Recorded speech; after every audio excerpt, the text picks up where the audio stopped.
যাচ্ছিলাম হচ্ছে মাওয়াতে ইলিশ খাইতে। তো একা একা যাচ্ছিলাম। আসলে যাওয়ার সময় এখানে বেশ কয়েকটা গাড়ি স্টার্ট অবস্থায় হচ্ছে দেখা যাচ্ছে, কিন্তু গাড়ির মালিকানা পাওয়া যাচ্ছে না। সবগুলো হচ্ছে এক্সপেন্সিভ গাড়ি, R15, সুজুকি, FZ, কিন্তু গাড়ির মালিকগুলো নাই। মালিকগুলো সবগুলো ভদ্র মানুষ, কিন্তু সবাই খুবই ভদ্র, সবাই ভদ্র। একজনই কিন্তু অবিবাহিত না, সবাই বিবাহিত। আপনি বিবাহিত, সবাই বিবাহিত। হচ্ছে ভাই ব্রাদার মিলে সবাই যাচ্ছে হচ্ছে মাওয়াতে ইলিশ খেতে। আজকে হবে ইলিশ মাটি। আমরা রাত 12টার সময় ভাই বন্ধুরা মিলে 5টি বাইক নিয়ে 10 জন মানুষ চলে গেলাম মাওয়ার উদ্দেশ্যে। যেতে যেতেই মাঝপথে প্রচন্ড বৃষ্টি শুরু হয়ে গেল। কিছুটা সময় ব্রেক দিয়ে আমরা আবার রওনা হয়ে গেলাম মাওয়ার উদ্দেশ্যে। আর রাতের বেলা এই মাওয়া হাইওয়ে এক্সপ্রেসটা এতটা সুন্দর হয়ে ওঠে যে বলে বোঝানোর মতো না। আর এই মাওয়া হাইওয়ে এক্সপ্রেসে মাঝে মধ্যে শোনা যায় বাইক অ্যাক্সিডেন্ট হয়েছে। আসলে আমার মনে হয় আমরা যদি বাইকটি একটু নিজের নিয়ন্ত্রণে রেখে চালাই, কারণ আমরা যদি ওভার স্পিডিং করি, বাইকের নিয়ন্ত্রণ না রাখতে পারি, তো অ্যাক্সিডেন্টটা হওয়াটাই স্বাভাবিক। আমার মনে হয় বাইকটি নিজের নিয়ন্ত্রণে রেখে ধীরে ধীরে বাইকের গতি উঠানো, এতটা গতি উঠানো উচিত নয় যতটা গতি উঠলে ইমার্জেন্সি সময় আপনি ব্রেক করতে পারবেন না। সো আমরা যদি সতর্ক হয়ে চলি তাহলে মহান আল্লাহ তাআলা আমাদেরকে অনেকটাই সেভ করবেন ইনশাআল্লাহ তাআলা। আর আমরা কিন্তু কথা বলতে বলতে চলে এসেছি মাওয়া ঘাটে। আর মাওয়া ঘাটে এন্ট্রি করতে বিরাট একটা পরিবর্তন চোখে পড়লো এই মাওয়া ঘাটের। তো অনেক বৃষ্টি বাদলা পেরিয়ে আমরা হচ্ছে এখন মাওয়া ঘাটে চলে এসেছি। দেখেন বর্তমান মাওয়া ঘাটের পরিস্থিতি, মানুষের ভিড়, এখানে ব্যাচেলার ছেলেদের ভিড়। কোথায় যাবো? চায়ের দোকান। আমি না, চিরকুমার। আমি বিবাহিত। আপনি তো বয়রা বিবাহিত, সেটা চিরকুমার। আচ্ছা, আপনারা কি বলতে চাচ্ছেন? কি আনমারিড একটা বেটা? না, জসিম ভাই কয় কি যে আমি ভয়েস দেবো না, আমার ভয়েস দিলে গার্লফ্রেন্ডের কথা মনে হয়। এখন রাত 2:45 বাজে। আমরা এখান থেকে খাওয়া দাওয়া করে বের হইতে হইতে হয়তো ভোর হয়ে যাবে। এখন 2:45 বাজে, কিন্তু এখান পর যেই পরিমাণে মানুষজন দেখা যাচ্ছে মনে হচ্ছে মাত্র সন্ধ্যা হইল। আর এখানে কিন্তু এখন হচ্ছে কক্সবাজারের মতো শামুকের সামগ্রী পাওয়া যায়, চাইলে এখান থেকে নিতে পারেন। আর পদ্মার ইলিশ মানে দুর্দান্ত স্বাদ, দুর্দান্ত মজা। কি ভাই, ঠিক আছে না? আরিফার জন্য একটা মেয়ে দেখতে পারেন আপনারা। সে অনেকদিন বিয়ে করেন, একটা বিয়ে দেওয়া দরকার আসলে।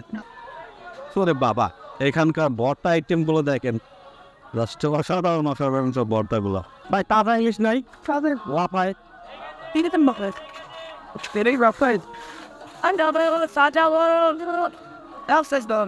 ভাই গরম নরম লাগে না একটু বেশি?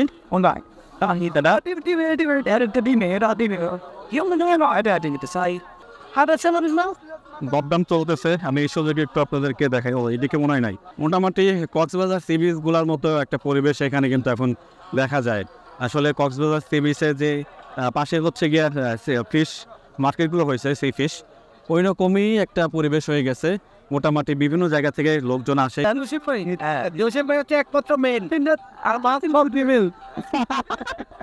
দক্ষভাবে মাছটা কেটে তারপরে হচ্ছে প্রসেসিংয়ে দেবে, তারপরে তেল মশলা দিয়ে এটাকে ভাজি করা হবে। এগুলো কি সব সরিষার তেল বানানো খাতে অরিজিনাল না? এইসব সরিষার তেল দিয়ে হচ্ছে ভাজা হয়। একটা তেল তো একবার ইউজ করা হয় না, ওয়ান টাইম।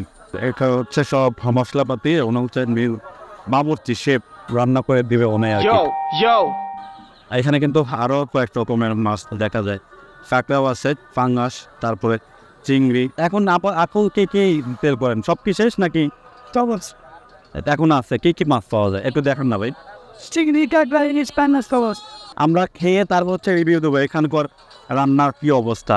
আচ্ছা, তিনটা আপনারা দেখলেন, তিনটা মাছ হচ্ছে গিয়ে 3,300 টাকা দাম চাওয়া হয়। এটা আমরা হচ্ছে 2,000 টাকা বলছি, কিন্তু আমার সাথে যারা ছিল ওনারা নাকি আরও গেস করছে কম, 1,500 টাকা নাকি দিয়ে দিত।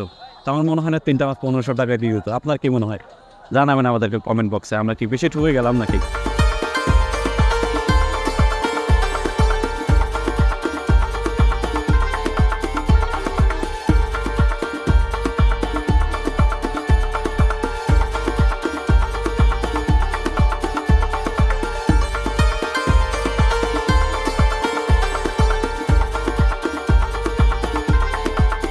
আমার মানে বেঁচে দিয়ে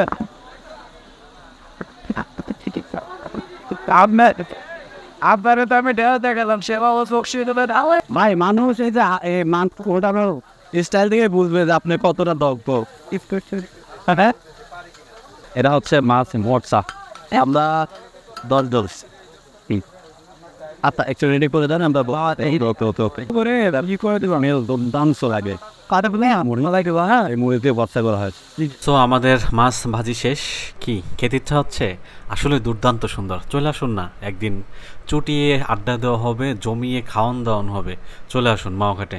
আমাদের খাবার মোটামুটি রেডি। এখানে হচ্ছে মাছ ভর্তা, এটা হচ্ছে অনেক পিস হচ্ছে ইলিশ, এখানে কিছু ভর্তা ডাউল।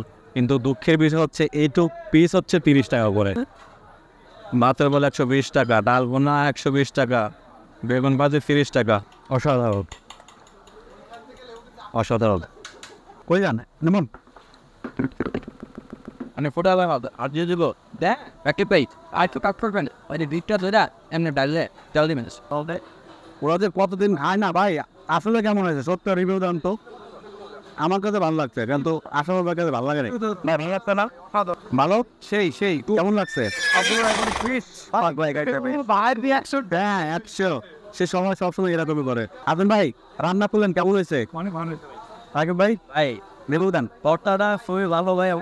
ভাই আমার একটা মাপা রাখেন ভাই, আমি মাপা খাই না আপনার খাওয়ার একটু আমরা দেখি।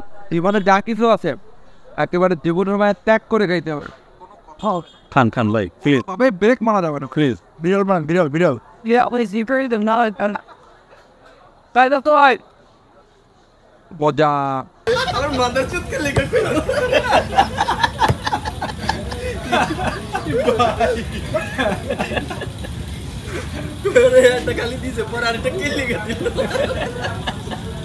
যে বেবি আমাকে খাইছে আমার সামনে বসাই আমি